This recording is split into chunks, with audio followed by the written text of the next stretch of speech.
Ka hyrë në fuqi udhëzimi i ri për rivlerësimin e pasurive të paluajtshme.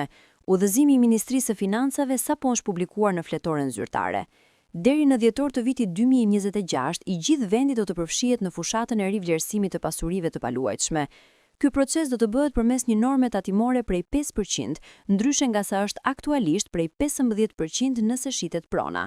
Kjo është norma më e lartë tatimore e aplikuar ndonjëherë për këtë proces, që prej kur ka ndodhur rivlerësimi i parë, që është e njëjtë si për bizneset dhe për individet.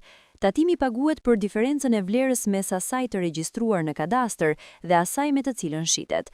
Për herë të parë, në rivlerësimin e pasurive të paluajtshme do të njihet edhe amortizimi e pronave, pra vjetërsia e pronës. Sa më e vjetër të jetë prona, aq më pak do të paguhet tatim pas procesit të rivlerësimit. Po ashtu këtë vit, me përjashtim të Tiranës, vlera e pronës në të gjithë vendin do të rritet, pasi hyn në fuqi çmimet e reja të referencës që janë konsultuar gjatë këtij viti.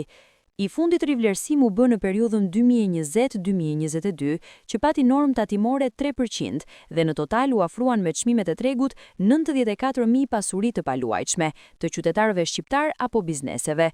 Nga kjo fushat e fundit, buxheti i shtetit përfitoi 138.6 milion euro, pasi edhe tatimi ishte më i lartë, por për shkak se edhe çmimet në treg ishin rritur ndjeshëm.